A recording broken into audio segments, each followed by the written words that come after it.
Bagian yang pertama ini saya akan berbicara tentang apa yang saya sebut sebagai total healing. Yang saya percaya setiap dari saudara tanpa terkecuali kita butuh total healing. Yes, pasti. Pastor, kita butuh yang namanya healing on our body. Khususnya saudaraku, buat saudara yang saat ini mungkin sedang mengalami masalah di dalam kesehatan saudara. Kalau ada di tempat ini saudara yang sedang mengalami masalah di dalam kesehatan saudara, baik saudara yang hadir di dalam ibadah saat ini maupun dimanapun saudara berada saat ini, terima dengan iman saudaraku. Satu demi satu tanpa terkecuali kuasa bilur Yesus bekerja atas kehidupan saudara. Terima kesembuhan itu terjadi saat ini atas kehidupan saudara. Aminnya yang paling keras dari tempat ini. Tapi ingat ini baik-baik saudaraku, never forget this one. You are your spirit that has soul, live inside your body. Saudara ini roh, punya jiwa. Jiwa terdiri dari hati, jiwa terdiri dari pikiran, jiwa terdiri dari kehendak.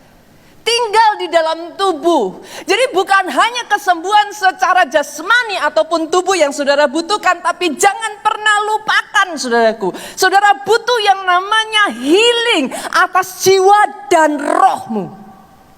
Itu sebabnya saudaraku yang saya percaya kita semua membutuhkan total healing. Kesembuhan total dalam hidup kita. Hari-hari ini kita mengerti saudara. Masih sangat banyak orang disibukkan dengan pandemi ini. Tentu saja saudaraku kita mengapresiasi pemerintah kita. Kita mengapresiasi tenaga medis. Kita mengapresiasi semua bagian yang berjuang untuk mengatasi pandemi ini. Tapi ada satu hal yang saya rasa tidak kalah penting. Yang bahkan kalau boleh saya katakan Pak, kalau kita nggak hati-hati, ini bisa lebih berbahaya dari virusnya loh Pak. Itu yang saya sebut sebagai virus hati Pak. Virus jiwa. Karena firman Tuhan minggu ini saya akan lebih berbicara mengenai hati dan jiwa saudara. Itu yang saya sebut sebagai kekecewaan. Waktu-waktu seperti ini Bu, kalau kita nggak sungguh-sungguh jaga ya saudara, yang namanya kekecewaan, yang namanya depresi, yang namanya intimidasi, yang namanya sakit hati, I think tidak bisa dianggap sepele saudara.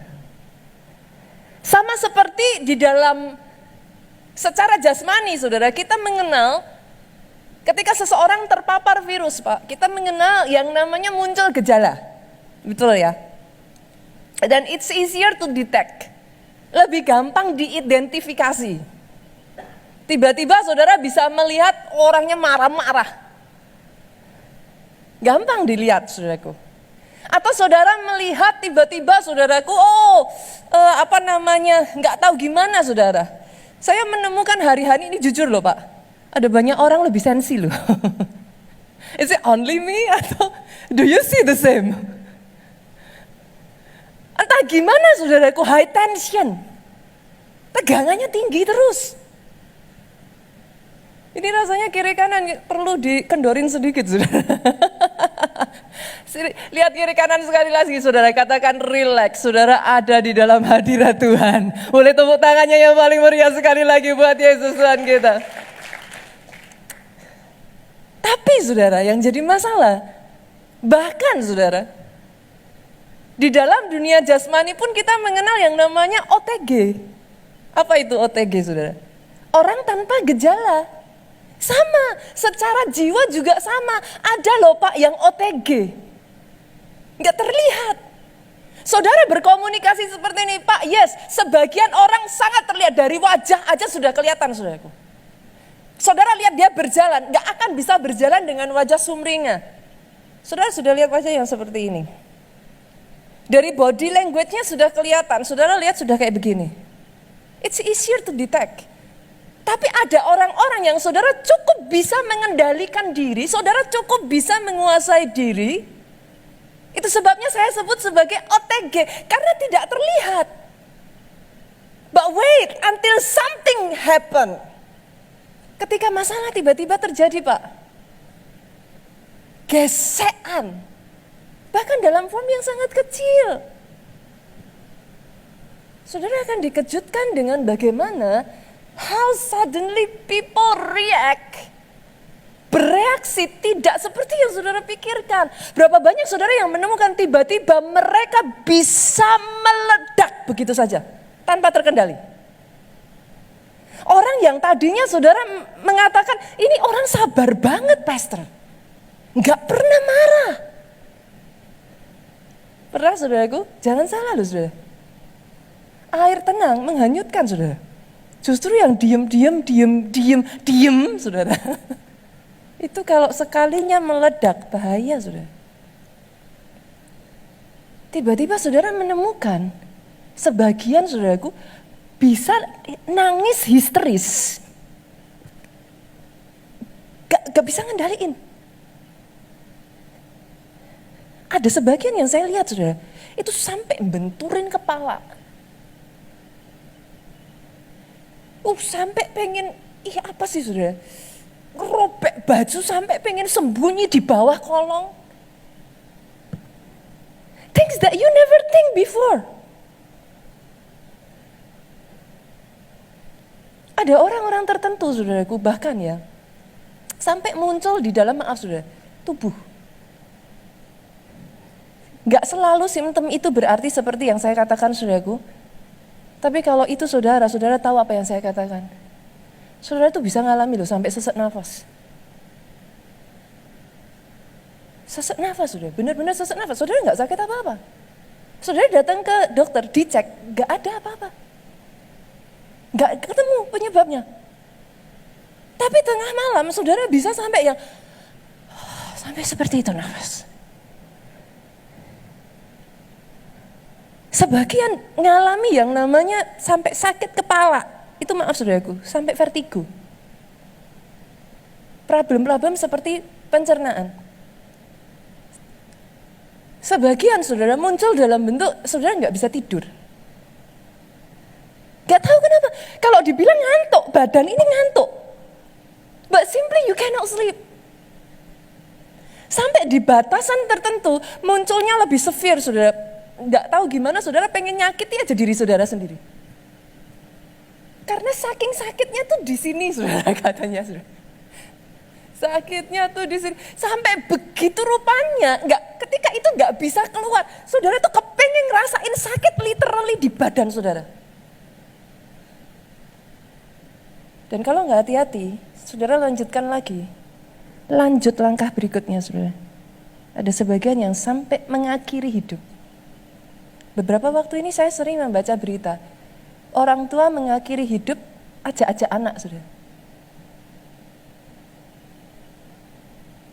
Saudara bisa melihat yang saya katakan? Virus hati ini, saudara, kalau saudara if you do not pay attention, saudara pikir yang berbahaya hanya virus di luar sana. Tapi perhatikan ini baik-baik. Saya menemukan, saudaraku, bahkan dalam kondisi complicated, Bu. Gimana ya ngomongnya ya saudara?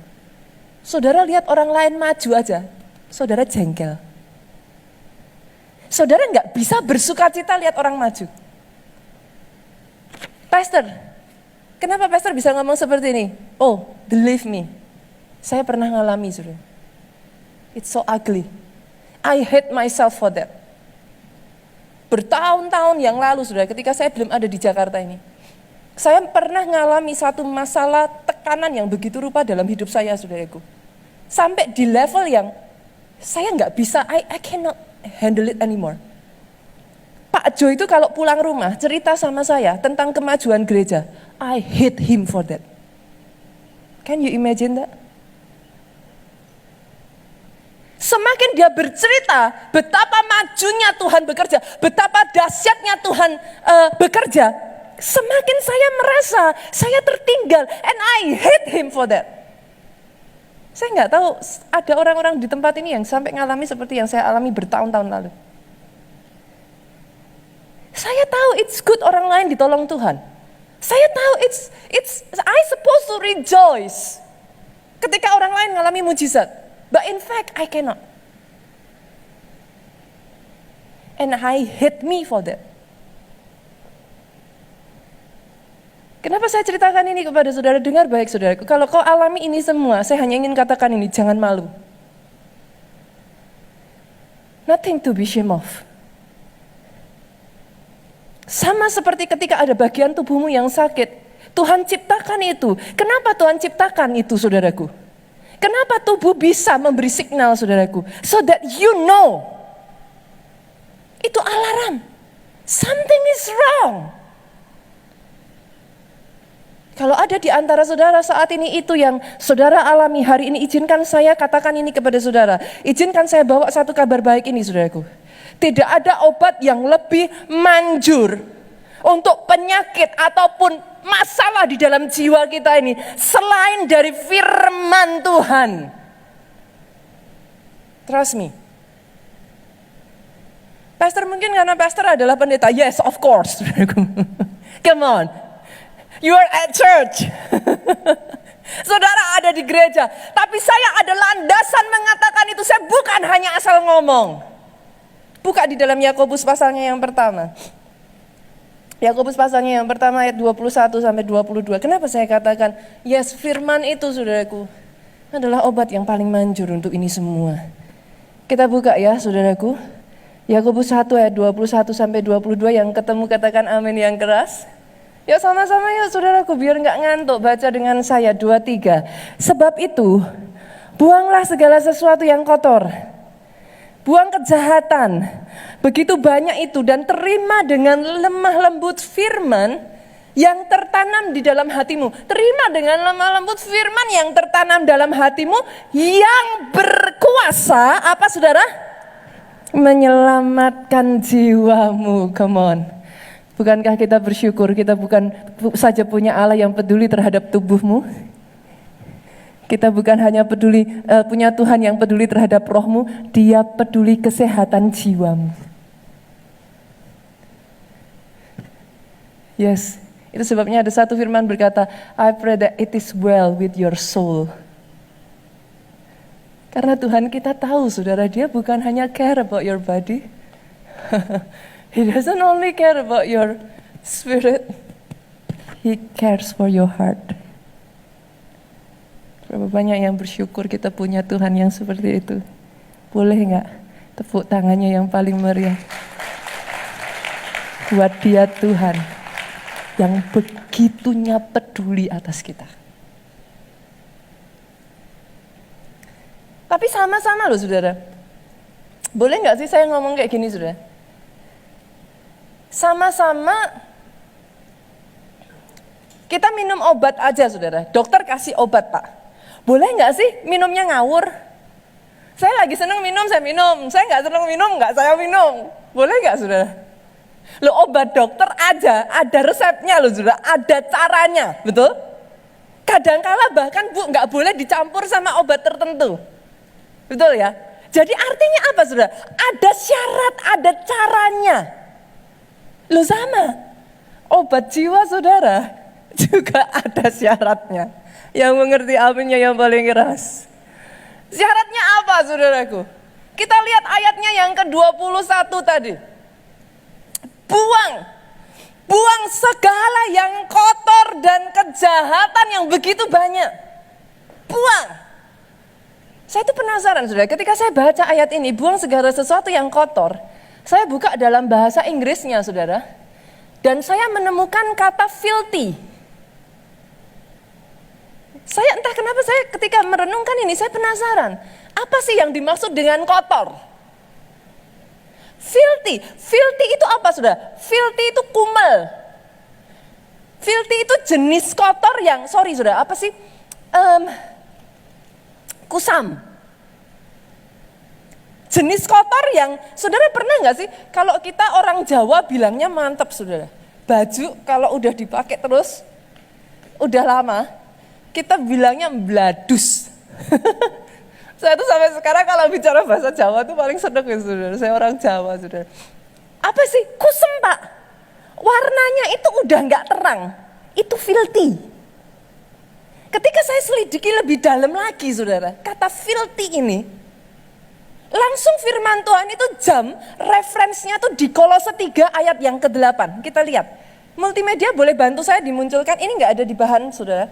Kemarin saya menyelidiki karena saya penasaran. Yang dimaksud harus dibuang itu apa aja. Kolose 3. Yuk sama-sama saudara.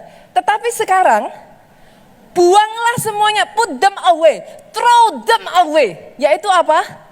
Marah, geram, kejahatan, fitnah, kata-kata kotor yang keluar dari mulutmu. Kadang ketika kita baca ini saya merasa jujur saudara, ada hal-hal yang tidak spesifik. Boleh nggak dimunculkan bahasa Inggrisnya? Ayat yang ke-8 ini. Saya munculkan dalam bahasa Inggrisnya di sana ya saudaraku ya. Saya baca dalam terjemahan KJV, ini mungkin nanti munculnya ESV. But now, put off all this, throw it. Di sini dikatakan apa? Put off all this. Tanggalkan. Lepas. Jangan dipakai terus. Apa yang jangan dipakai terus? Anger. Berapa banyak hari-hari ini saudara sudah mengalami masalah seperti sekarang ini, kondisi yang seperti sekarang ini, saudara masih ditipu orang. It brings anger. Ada orang-orang yang bahkan kondisi seperti ini dalam posisi terpuruk. Maaf, yang lagi ini saudaraku, ditinggal pacarnya. Things are not getting better, Pastor. Anger, kemarahan, red itu anger yang lebih lagi, fury. Sampai di titik yang fury, saudara. Fury itu kalau saudara lihat bioskop, film itu apa? Fast and Furious itu loh, saudaraku. Fury.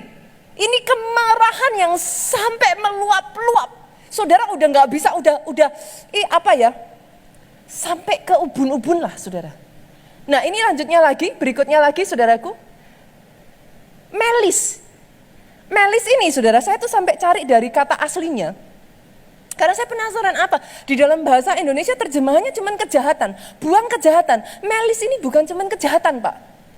Melis ini dalam bahasa aslinya diterjemahkan apa saudara? Dengki. Dendam. Ini maksudnya bukan hanya sekedar kejahatan. Tapi sampai saudara itu begitu menyimpannya sampai munculnya itu dendam. Pengennya bales.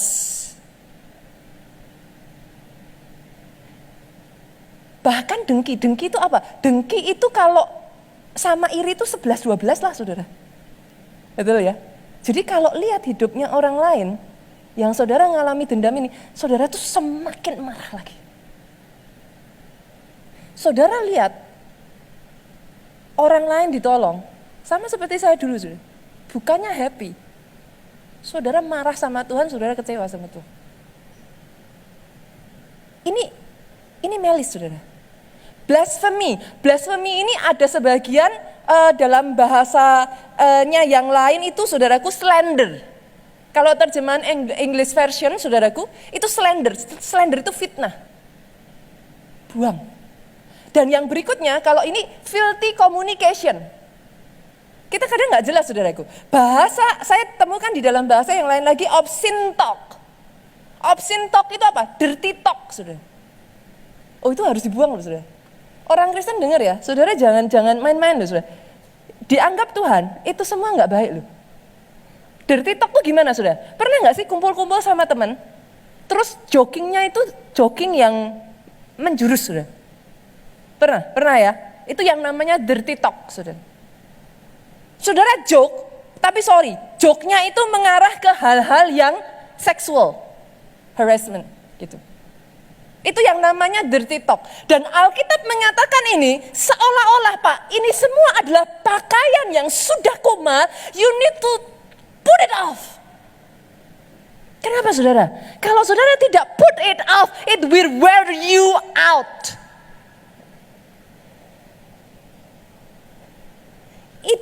Itu apa ya saudara? Membuat keropos jiwamu. Literally.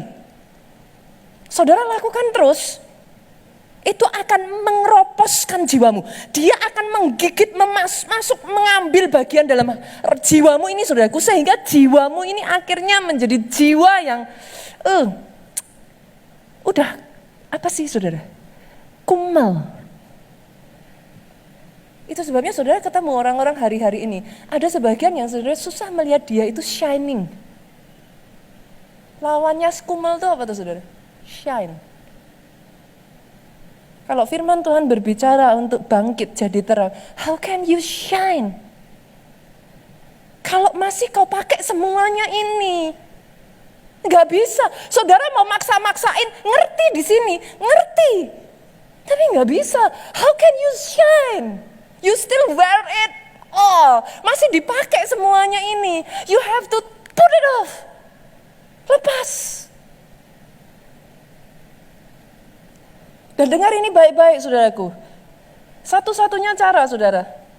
Ini nggak bisa orang lain yang ngelakuin, sorry saudara. Saya bisa konseling, saya bisa bantu saudara. Para pelayan Tuhan di tempat ini bisa bantu saudara. Kita punya yang namanya retreat encounter saudaraku. Yes, we can help. Tapi yang satu ini saudaraku, masa sih saudara ibaratnya pakai baju kumbal, apa mau dipaksa ngelepasin sama orang lain? At certain point ya saudara. You have to identify it. Saudara sendiri yang harus menanggalkannya. Cannot be other people. Dimanapun saudara berada, dengar ini. Put it off. It will wear you out.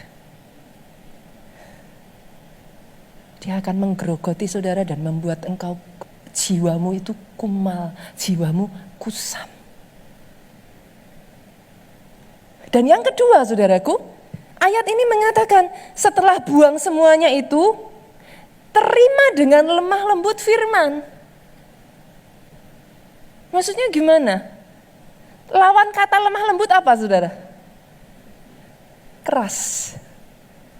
Ada orang-orang sama-sama dengar firman Pak, diterimanya itu dengan keras hati. Maksudnya tuh gimana pastor? Firman diterima dengan keras. Pernah gak sih Bu dengar firman, belum ngerti ujung-ujungnya, baru setengah jalan. Saudara tuh udah gini, hatinya di dalam hati tuh udah gini, sudah nolak aja. Pernah gak saudara? Pernah ya? Pasti gak usah firman lah saudara. Ngobrol sama pasangan lah atau apa. Lagi dia belum selesai ngomong, tapi somehow saudara itu sudah ada rejection. Itu yang namanya keras. Sebagian dari saudara katakan kepada saya begini, Pastor nggak tahu sih yang saya alami. Gampang Pastor ngomong, yes. Coba kalau Pastor ngalami yang saya alami, can you do the same thing? Atau cuman gini, easier to say than done. I do agree saudaraku. Saya tidak akan pernah bisa fully mengerti saudara. I do agree. Ada hal-hal yang saudara alami yang tidak saya alami dan hal-hal yang sama yang saya alami yang tidak saudara alami. Kita masing-masing di tempat ini seberapa banyak dari saudara yang tahu kita semua tanpa terkecuali. There are things, masalah demi masalah yang masing-masing dari kita unik dan spesifik yang kita alami yang mungkin orang lain tidak alami. Tapi izinkan hari ini saya katakan ini kepada saudara. Kalau saudara dengar firman ini, jangan keraskan hatimu. Izinkan bukan hanya firman saudara. Ada banyak orang berpikir, ada banyak orang berpikir firman itu just the Bible. You are wrong. Izinkan saya menyebut itu sebagai sang firman. Pada mulanya adalah firman. Dia menjadi daging saudara. Sang firman, izinkan sang firman. Kenapa? Kalau saudara izinkan itu, dia akan bekerja. He will save your soul. Please, kalau itu yang saudara alami hari-hari ini, jangan keraskan hatimu. Terima dengan lemah lembut saudara. At least dengar dulu.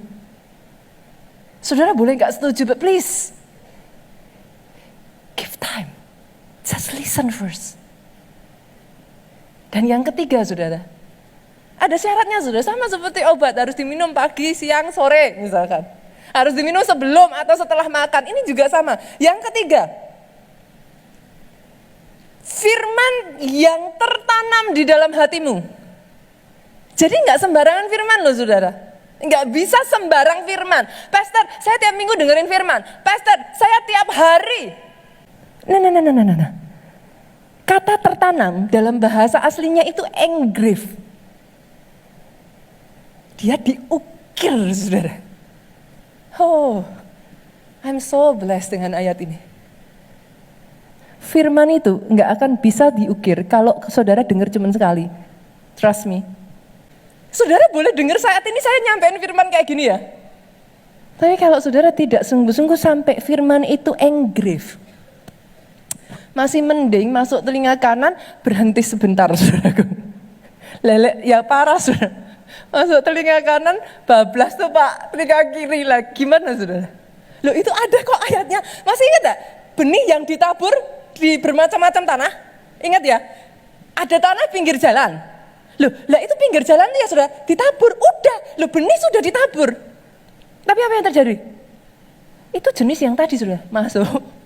Belum sampai masuk, udah dicuri burung, hilang saudara. Saudara mengerti yang saya maksudkan? Itu sebabnya firman itu enggak boleh, kalau saudara mau mengalami kesembuhan dalam jiwamu, enggak boleh hanya sekedar dengar, sampai engrave, diukir itu. Di posisi ini saudara, sampai di tahap ini saja. Itu dia sang penyembuh itu sudah mulai bekerja. Oh dia akan mulai kulik itu. Oh dibongkar satu-satu tuh sampah dalam hatimu. Sampai di tahap ini, dia sudah mulai kerja. Tapi nggak akan bisa. Saudara pernah nggak ngalami sakit mah? Kadangkala disuruh dokter minum sampai seminggu. Betul ya Bu ya? Sampai 10 hari, sampai 2 minggu. Padahal saudara bilang, loh aku udah nggak sakit perutnya. Tapi dokter bilang, minuman. Terus sampai habis. Antibiotik lah. Kadang-kala saudara minum, saudara udah ngerasa aku udah gak apa-apa kok. Tapi dokter bilang, gak boleh. Sampai habis. Mau 5 hari kayak, mau seminggu kayak, harus habis. Saudara mengerti yang saya maksudkan? Itulah poin yang keempat saudara. Gak cukup sampai firman itu engrave. Yang keempat, ayatnya yang ke-22, hendaklah kamu menjadi pelaku firman, bukan hanya pendengar saja, sebab jika tidak demikian, you fool yourself. Kata menipu di sini tuh fool. Kamu membodohi dirimu sendiri. Saudara hari ini dengar? No use saudara. If you don't put it into practice. Doa saya pribadi, lepas pribadi di tempat ini. You are not the hearer. Bukan hanya pendengar. Lepas pribadi di tempat ini. Saudara pelaku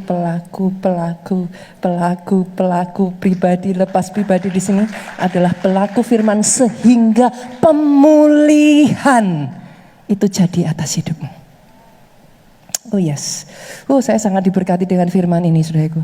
Dan sadari satu hal ini saudara, tidak ada yang tidak bisa dia pulihkan saudara. Sepahit apapun, nggak ada yang nggak bisa dia pulihkan. Itu yang terjadi pada bangsa Israel. Once upon a time, saya pakai cerita. Satu ketika saudara, bangsa Israel melintasi kita mengerti, melintasi Laut Merah saudara, terbelah. Berapa hari mereka berjalan di padang gurun saudaraku, mereka nggak dapat minum. Kita baca aja ayatnya, Keluaran yuk, kita lihat. Keluaran pasal yang ke-15, ayat 22 sampai 26. Boleh nggak sih bantu saya saudara? Waktu saya udah mepet. Masih ada waktu ya saudara ya? Kita coba ya, lanjut ya. Oke. Saya baca ayat 22, saudara baca ayat 23, kita gantian sampai ayat 26. Musa menyuruh orang Israel berangkat dari Laut Teberau, Laut Merah ini saudara. Mereka pergi ke padang gurun Syur. Jadi habis tadi ngalami Laut Merah terbelah itu, mereka ke padang gurun Syur. 3 hari lamanya mereka berjalan di padang gurun dengan tidak mendapat air. Haus saudaraku. 23 yuk dengan suara keras, 23. Sampailah mereka ke Mara. Tapi mereka tidak meminum air yang di Mara itu karena pahit rasanya. Itu sebabnya dinamai orang tempat itu Mara. Ini nama yang sama waktu Naomi sakit hati itu saudaraku, sampai di titik tertentu dia bilang, panggil aku Mara. Mara itu artinya pahit. Ayatnya yang ke-24, lalu bersungut-sungut bangsa itu kepada Musa, kata mereka, apakah yang akan kami minum? 25 yuk dengan suara keras. Musa berseru-seru kepada Tuhan. Tuhan menunjukkan kepadanya sepotong kayu. Musa melempar kayu itu ke dalam air, lalu air itu jadi manis. Di sanalah diberikan Tuhan ketetapan-ketetapan dan peraturan-peraturan kepada mereka. Di sanalah Tuhan apa? Tested them, mencoba mereka. 26 sama-sama 23, firman-Nya, jika kamu sungguh-sungguh mendengar suara Tuhan Allahmu, melakukan apa yang benar di matanya, dan memasang telingamu kepada perintah-perintahnya, tetap mengikuti segala ketetapannya, maka aku tidak akan melimpahkan kepadamu penyakit manapun. Aminnya yang paling keras. Yang telah kutimpakan kepada orang Mesir. Sama-sama yuk dengan suara paling keras 23. Sebab aku Tuhanlah yang menyembuhkan engkau. Oh, katakan amin saudaraku. Terima tepuk tangannya yang paling meriah buat dia saudara. Aku Tuhanlah menyembuhkan engkau. Oh, saya merasakan sudah ada beberapa orang di tempat ini dia sedang bekerja. Saudara mulai mengerti itu, saudara mulai terbuka. Oh, saya berdoa, Tuhan kerjakan sempurna atas hidupmu, saudaraku. Setiap luka-luka, setiap apapun sampah yang sudah begitu lama, sudah Tuhan kerjakan satu demi satu. Sejujurnya, saudara, kalau saya boleh ngomong ya, saudara, orang itu kalau jiwa dan hatinya belum dipulihkan, itu nggak bisa tidak. Kelihatan paling jelasnya apa? Up and down. Saudara. Benar, up and down. Sama seperti bangsa Israel. Loh, saudara kalau mau baca lagi ya, tadi saya kasih beberapa clue ketika saudara baca. Karena kadang banyak orang baca itu cuman baca, apa sih saudara baca Jawanya tuh delujur gitu loh saudara. Saya tuh gemes loh. Orang Kristen sampai di batas tertentu saudara tuh harus belajar loh. Sekalipun gak bisa senggol kiri kanan ya saudara, ikut som. Beneran, kenapa ikut som? Saudara itu harus sampai di titik tertentu gak bisa loh saudara. Cuman saudara tuh hanya dengerin firman hari Minggu doang. Gak boleh. Rohmu harus bertumbuh. Saudara harus tahu cara membaca firman yang benar. Supaya saudara menggali kair kehidupan dari situ. Ini baru 3 hari Pak. Bangsa Israel ini ngalami, pertolongan Tuhannya enggak kelas kecil loh saudara. Ini kalau di gereja kita disebut apa? Apa bro? Mujizat yang apalah istilahnya saudara. Ini bukan lagi mujizat yang memecahkan rekor. Ini mujizat yang udah speechless saudara. Bangsa Israel dibebaskan dari Mesir loh Pak. Ratusan tahun mereka dijajah. Ini bebas Bu. Bukan cuman bebas aja udah bersyukur kan Pak. Ini bebasnya dikasih bekal emas, perak, pakaian mahal-mahal. Yo saya tanya loh saudara. Saya tanya, ini apa kalau bukan mujizat yang speechless? Budak dibebasin, bukan cuma dibebasin Bu, bebasnya ngomong sama majikannya, Pak boleh dong bawa emasnya, oh ya sudah bawa, boleh dong peraknya 1 kilo, bawa. Bisa mengerti ya saya maksudkan? Ini unbelievable. Setelah itu, lihat di depan mata, laut terbelah, jalan di tengah sea world. Alam, saudaraku.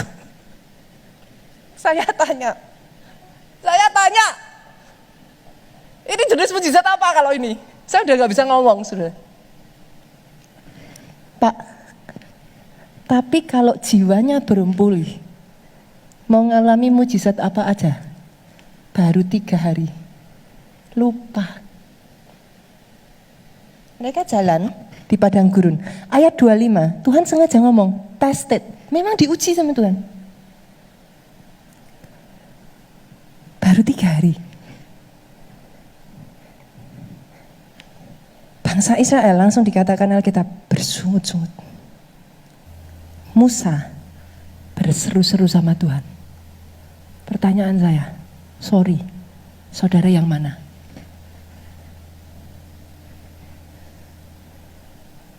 Ngalami mujizat tidak jaminan.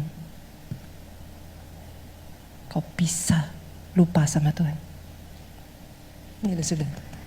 It's talking about heart. Hati ini apa ya? Kalau saya boleh ngomong Bu, tricky ya. Hari ini saudara boleh katakan datang ke saya, saudara bilang thank you Pastor, I'm so blessed. Sebulan kemudian saudara bisa kayak, Pastor Nita. Do you understand what I mean? Itu human. Bedanya, bersungut-sungut, menyalahkan Tuhan, terpuruk, tidak merubah keadaan. Tapi ketika Musa berseru-seru, orang yang berseru-seru, Musa berseru-seru, dia dapat rema. Remanya Musa apa? Lihat saudaraku, dengar ini sudah. Musa berseru-seru kepada Tuhan, Tuhan menunjukkan kepadanya sepotong kayu. Remanya disuruh, buang tuh kayu. Saudara kalau dalam kondisi kena virus hati ya saudara. Mami saya itu pernah cerita satu ketika, bencinya minta ampun. Nah ini yang namanya melakukan firman saudara. Dikasih remanya apa sama Tuhan? Dalam kasusnya mami saya, udah benci orangnya ini ngelakuin hal yang gak baik sama mami saya saudaraku. Bencinya udah sampai di ubun-ubun, Tuhan suruhnya doakan orangnya. Itu aja udah gak gampang loh saudara. Benar gak? Doakan aja udah gak gampang. Tapi dalam kasus mami saya, bukan cuma disuruh doakan Bu, disuruh berkati orangnya. Itu mami saya udah ya. Itu kalau tangan bisa, apa saudaraku, bisa bunyinya tuh sampai ya krik gitu. Tapi dengar saudara, kalau Tuhan kasih rema, lakukan. Itu beda. Orang yang cuma sungut-sungut, bisanya sungut-sungut. Orang yang bisanya cuma ngomel sama Tuhan. Orang yang bisanya cuma gini, sama orang yang gininya ke atas. Berseru-seru. Sekali kau dapat rema, boom. Things change. Dengar ini baik-baik saudaraku. Bahkan kalau hari ini, kasih saya beberapa menit saudara, saya tahu waktu saya hampir habis. Bukan lagi kau benci manusia atau keadaan, tapi sampai di level kau kecewa sama Tuhan. Saya nggak tahu di sini ada nggak. Kau bertanya-tanya, kenapa Tuhan izinkan? Kenapa orang lain ditolong, saya enggak? Atau bahkan ada di antara saudara yang sempat kehilangan orang yang saudara kasih dari pandemi ini. Saya nggak bisa mengatakan berapa itu pukulan yang cukup berat buat saudara. Tapi hari ini izinkan saya katakan ini saudaraku. He is still the same God. Tuhan yang sama yang mengasihi engkau, masih mengasihi engkau. Dia belum berubah. Dia tidak berubah. Hari ini saudaraku, tidak ada mata air sepahit apapun yang tidak bisa dia ubah. Marah kalau tidak begitu pahit saudara. Saudara kebayang gak sih 3 hari gak minum loh? Diminum gak? Kalau itu gak sampai parah banget pahitnya. Loh Pak, diminum loh Pak. Saudara 3 hari gak minum. Tapi kenapa sampai bangsa Israel gak bisa minum? Pahitnya keterlaluan.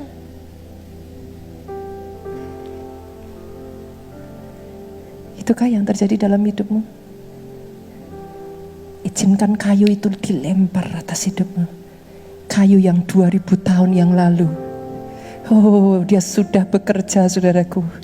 Dia sudah menyembuhkan setiap luka-luka yang ada atas hidupmu.